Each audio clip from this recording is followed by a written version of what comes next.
Hello, everybody, and welcome to this episode of the Tinker Talks podcast. This is your podcast that talks about all things happening behind the fence line at Tinker Air Force Base. I'm your host, Mark Hybers from the 72nd Air Base Wing, and today we have a great guest, one that we've had on before, not in video last time. We just did it in audio, but excited to have him back, and sadly also to say that it's an outgoing podcast. We're with the Oklahoma City Air Logistics Complex Commander, Brigadier General Brian Moore. And sir, good morning. Good morning. Or good afternoon. I guess we've just snuck over the line. Yeah. So thanks for joining us, sir. We're really happy that you got a chance to come back, and we're sad to see you going, but we'll get into that a little bit more as we move along through. Awesome. So we're going to jump in because it's been a couple years since we had sat down and talked through things, but we're going to go back to some of your priorities that we discussed the first time. And of course you had a list of your priorities, but one of those priorities was talking about creating or standing up a digital depot. Mm-hmm. So if you could just kind of remind us of what digital depot means and where that's gone to this point.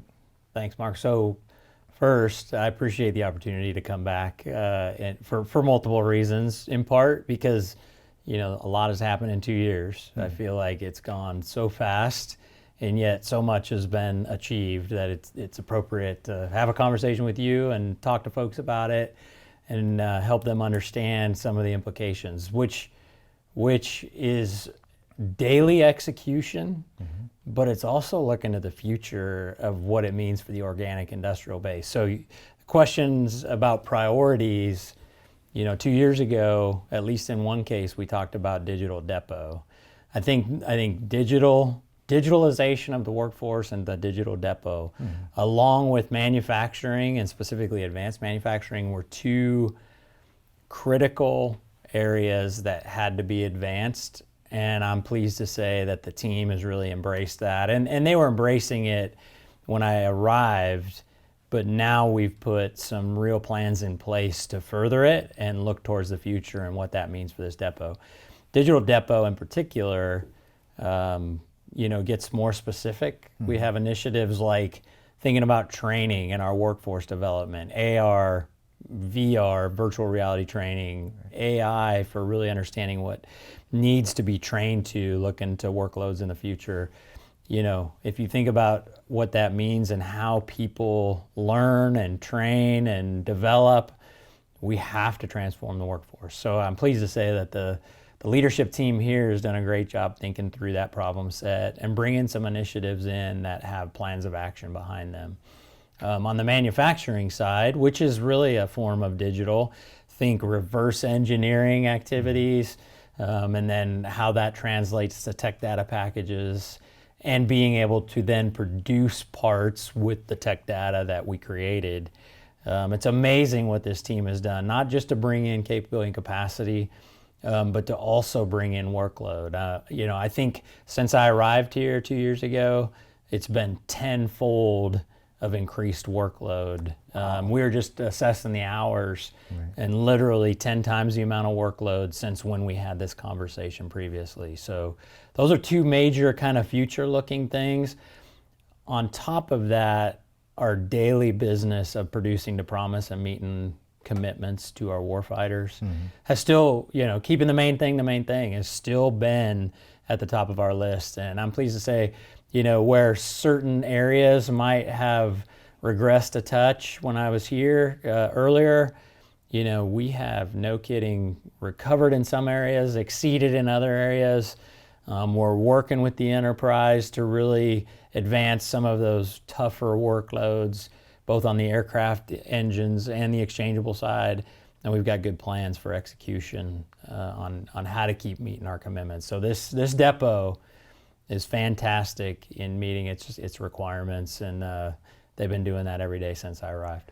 It's a unique place here, this depot, and it's hard to explain it. It's hard to talk about it. It's very old. I mean, it's kind of the whole reason that Tinker is here is kind of what started in this building. And of course, the workforce is kind of creeping along in age. So when you come in and you start talking about digital depot, that's probably a lot for some people to grasp the concept. And even, I mean, AI was kind of coming around, but you know, when you started talking about it, sir, like that really wasn't what it is now. Like AI was not quite where we're at today. So very innovative and creative, and definitely good forward thinking by our leadership here to be able to get the train of thought in and get people of like me that are, you know, sizzling along in age, right? Yeah. Like we have to grasp that and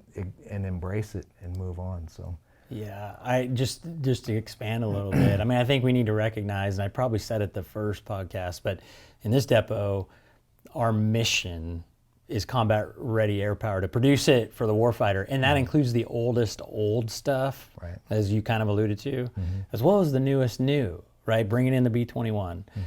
The expanding the KC-46 campus. Both of those platforms are completely digital platforms. You know, we like to say if the KC-135 has 100,000 lines of code in it, you know, the KC-46 has millions of lines of code in it, and we're talking digital maintenance in that regard, right? So you kind of got to have the ability, the capability to do the oldest old and the newest new. Right. It's wild to think about. I mean, it's just hard to wrap your brain around. So over the last couple of years, you've had a lot of successes running this group in this very large command.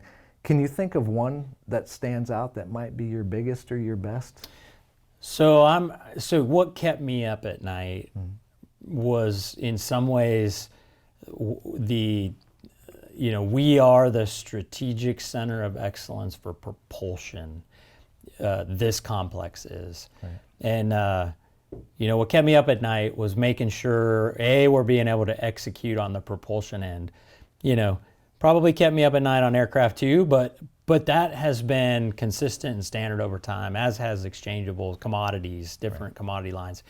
But engines is such a strategic work set. High technology, very costly, and every weapon system and mission across the Air Force are dependent on our ability to produce thrust, right? And so on our 16 engine lines, what concerned me the most was progressing them, meeting the commitments, and thinking to the future.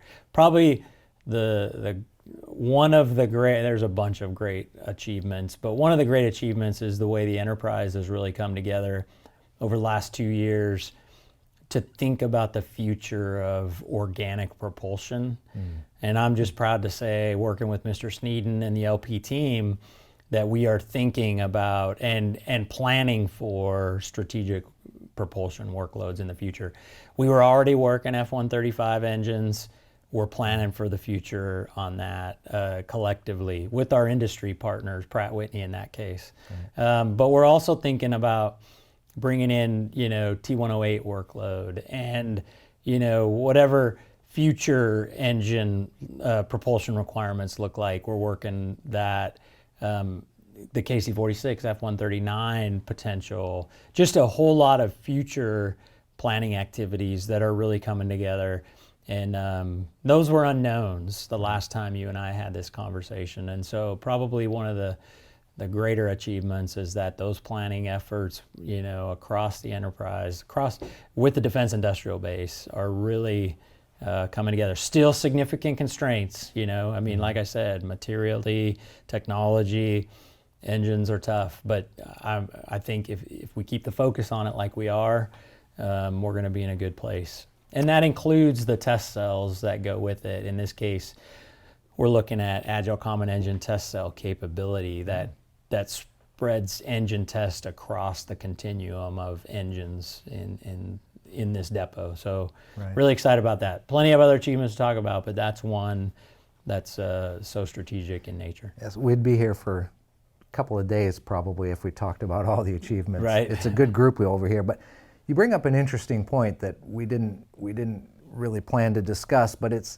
the future workload. I think a lot of people, I don't think, ever really quite realize that there's like a team under you that is consistently looking for what are we working on 5-10 years from now, you know, as this, maybe this platform starts to phase out, like how are we going to keep bringing this in? I think that's huge. Yeah, so under our OB team, Mark Astorga, and then Jimmy James in our planning, OBP planning, they've done some incredible work to really think about the future. And it's not just thinking about it. There's distinct planning activities that have to take place to activate workloads, and they're doing all that integration and setup. And so they've really done a great job, particularly on the propulsion front. But I mean, on the commodities front too. I mean, think of all the commodities that have to be stood up for new weapon systems, like the KC-46. Right.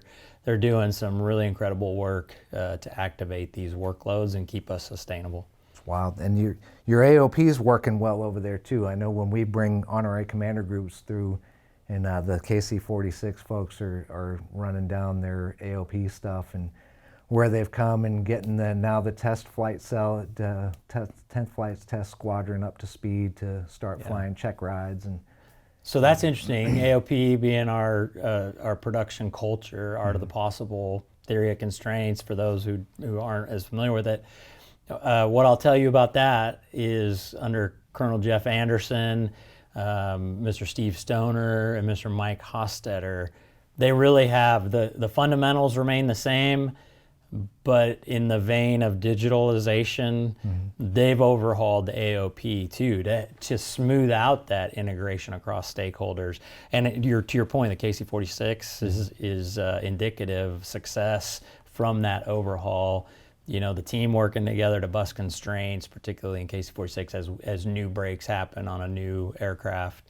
AOP is kicking in, like you suggested, yeah. Right, all those unknowns. And for people like me, you know, the civilians that get to stay here and stick with our mission sets here, unlike you, sir, who, you know, you have a set time limit. Like, I get way to watch. Too short. Yeah. Right. I get to watch all these things kind of play out over time and see, like, you know, the stuff that pops up that nobody expected or never foresaw coming. And then the work that you're doing with your teams in areas like an AOP, for instance, to have them creatively, quickly get to solving those problems. Yeah, I've really been pleased with how the team has responded to, you know, my thinking, and I don't think it's too uncommon, but sometimes we get heads down in producing, right? And we can really be focused on this year's execution. I've pressed the team to think, you know, short-term, mid-term, long-term, all the way out to 2050, you know, 25 years from now, you know, with how budget cycles work and our funding activities and all those, it's hard to think out that far, but you have to make sure we're planning for the future and we will be relevant for the future in that regard. So we're looking at ALC 2050 type vision activity and then making it executable, you know, in the short term and the midterm to focus on that. I'll give you one example. We have to think about manufacturing. Right now, you know, when I got here, we were probably 99.9% maintenance, repair, overhaul. Based on what we said on manufacturing a second ago, I mean, I would venture to guess we're getting closer to 1%, which is not insignificant when you're talking about 7.3 million hours worth of work, right? Where we need to be 25 years from now is about 25% manufacturing. So I challenged the team to bring in 1% a year for the next 25 years, focusing on manufacturing. Digital material management is the grease that will revolutionize the processes to get to that 25%. That keeps us relevant and viable and ultimately producing sustainment for the warfighter. That's really wild because it kind of goes, like, that takes us all the way back to day one almost in this building. Like, that's just not something that we've been thinking about for a very long time. And before we move on, I think, and you'll probably downplay this, sir, but I think that says a lot of quality about your leadership that, you know, it wasn't 2 years, let's focus on whatever we can bang out in my 2 year and then hit the door. Like, you to think 25 years down the road and be preparing your team for that is well. So you mentioned those 30 plus year civilian airmen. The only way we can do that is because of their expertise. I mean, they've been here 30 years, so they remember back then thinking forward and what that looks like, and their experience is incredible. You're absolutely right. As we move through our military careers, we get 2 and 3 year snapshots of different organizations, and we get this kind of broad picture, but we don't see maintenance, repair, overhaul, and manufacturing in a real detailed way. Right. But these senior civilian leaders in the complex, Mr. Laughlin and Mr. Astorga and Ms. Jones and others, in combination with the groups in AMXG, PMXG, so our engineers, Mr. Bartlow, Mr. Stallman, they can see what this means. And then for each of the specific groups, they see it from their lens. So Mr. Kaufman in CMXG, Mr. Victorian in PMXG. And then we cannot forget but the maintenance support group under Mr. Gill, because they're kind of the thread that's keeping it all together from a facilities infrastructure, labs and different, Met-Cal type activities. So right. Huge impact. They can see the future, and they can put plans in place as long as the vision is correct, and then collectively as a team, aligning and realigning to keep us focused and moving forward. And would you say with such a huge civilian population here under your leadership, which is also unique to this place, the ALC, are those people and the things you were just talking about kind of the driving force on how you keep that civilian workforce focused on mission and their ability to produce to promise, as our 3-star likes to say? Well, so interesting. Yes, they absolutely keep focused, but this is a layered approach. I'm sure at some point you were going to ask me a question about first-line supervisors, but I'll preempt it maybe a little bit, because we have focused on that. And how do we keep the national treasure of this workforce, equipped, trained, with the time and the tools and the tech data? It's in layers. It's in leadership layers. First-line supervisors are directly helping their people be successful to produce. But then we have second, third, senior level leaders helping take care of the vision, to the environment, to the policy, to the tools, to the actual execution, whether it's scheduling, planning. There's a whole lot of layered activity here, and so we like to say it takes a village, right? I mean, there is a lot of responsibility distributed, and these folks know what they're doing. It does I think alignment is really, really important, and our senior leaders do a great job.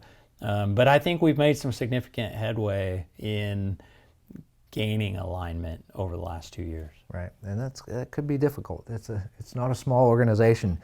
So when you first came here, did you have, when you took maybe the first 30, 60 days, or maybe even before you got here, did you have a set of goals that you tried to line out for yourself, and how did they work out over time? Did you have to shift? Did you meet your goals? So yes, I definitely had, I would say, priorities maybe. And then the team, based on those priorities, helped kind of fill in the goals. There was a couple things that I knew we had to do. One of which was bring in digital depot. Another which was advanced manufacturing. But in addition to that, and I started working this not knowing exactly how it was going to go, we needed to think about posturing repair forward. So over the last 20 years, we have centralized repair to the depots, right?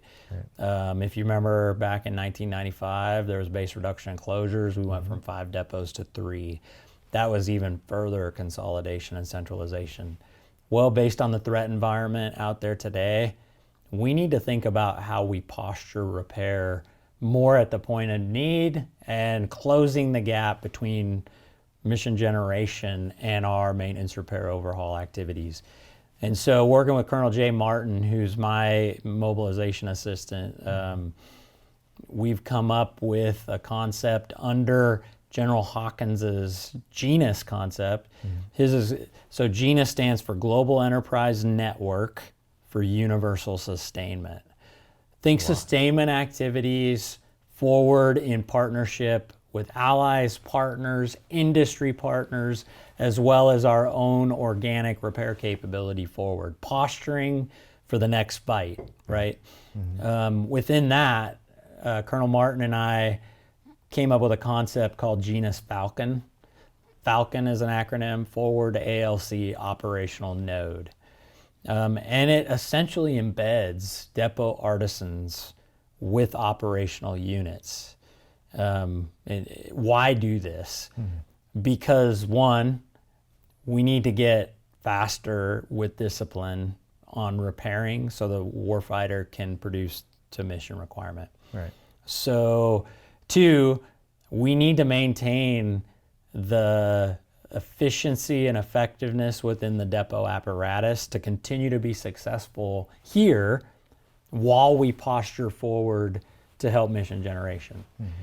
In this concept, we take depot artisans who are still tied to our business processes, our production processes, our quality, safety, training, and we forward posture them.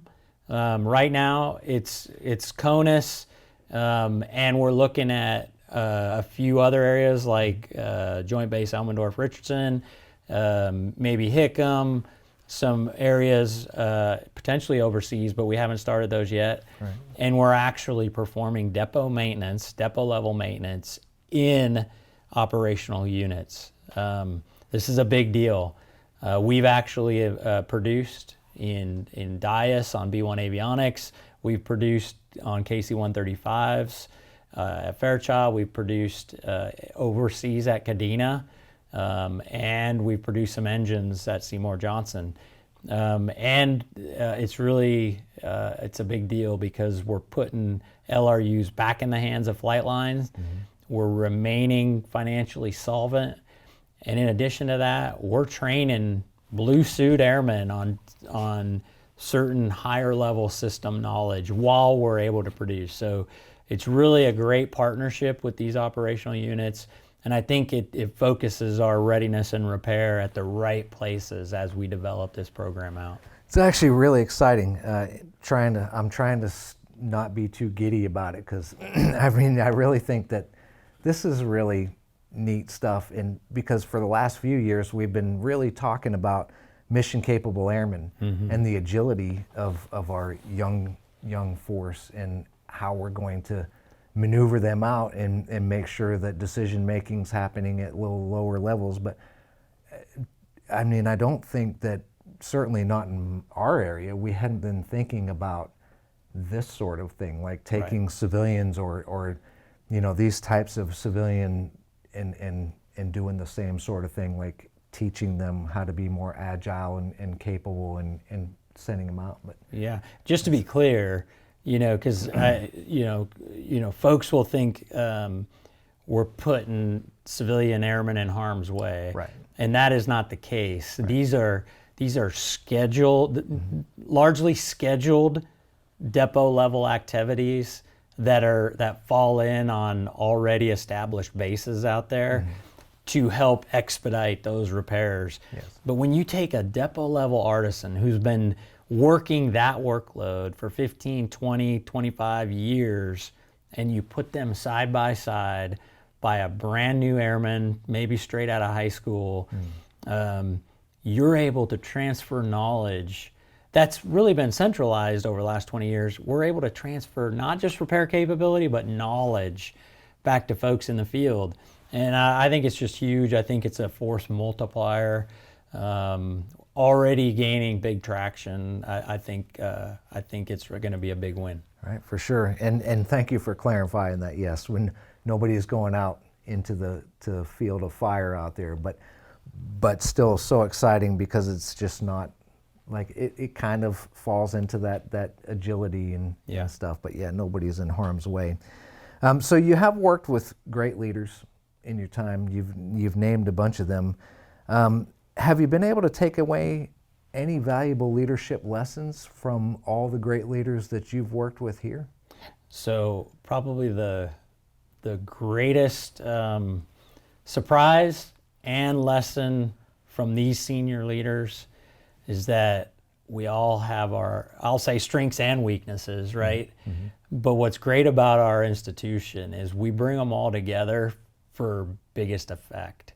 I'll just give you a couple examples. There's folks that grow up in the financial elements of our business, and they know how to run the business wheels of this massive institution. Mm-hmm. There's other folks that grow up on the production side, and they know they've mastered flow and scripting and part supportability implications. They know how to produce, right? And there's engineers that we have, there's support activities, there's so many different things. And as they grow up in these different areas, we have to bring them together to really capitalize on the collective wisdom of all of them.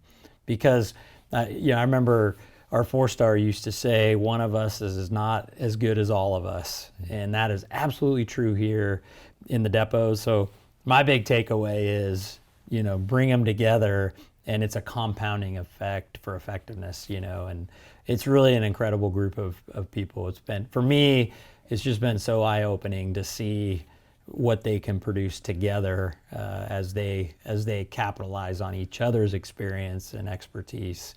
It's just fascinating. It's awesome. Good lessons for the future.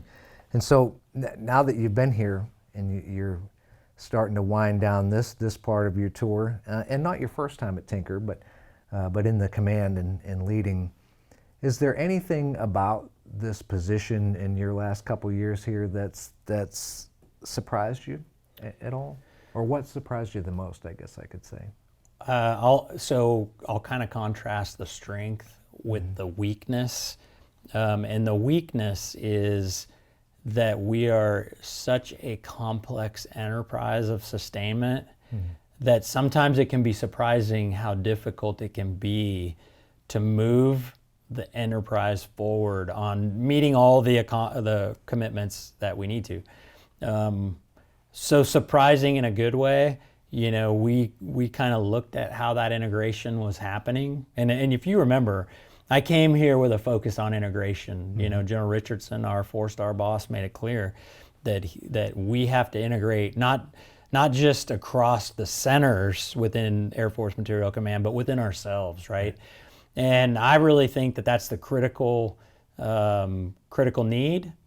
Maybe the weakness that had to be really aligned and focused. And so I think it was surprising to understand how much of that we need. I'm pleased to say that, through our processes, we've shored some things up in our aircraft missile reviews. It's a standard acronym. Under product support, the Air Force is moving that way, but we need to keep moving it forward, because it's absolutely critical to make sure our supply chain and our engineers and our maintainers and our program managers, along with the operational MAGCOMs, are in sync, moving together, understanding each other's challenges, and moving that forward for most aircraft availability that we can, squeeze to meet warfighters' requirements. That's not an easy task, but the processes exist.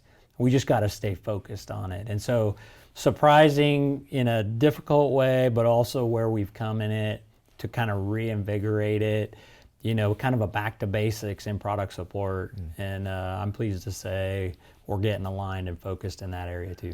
Love that. And, it's such an interesting perspective from back here in the support role in everything we do here, because the warfighter really probably never takes a moment out of their day to think back into everything that you just said in a 30-second soundbite about what it takes to do all this.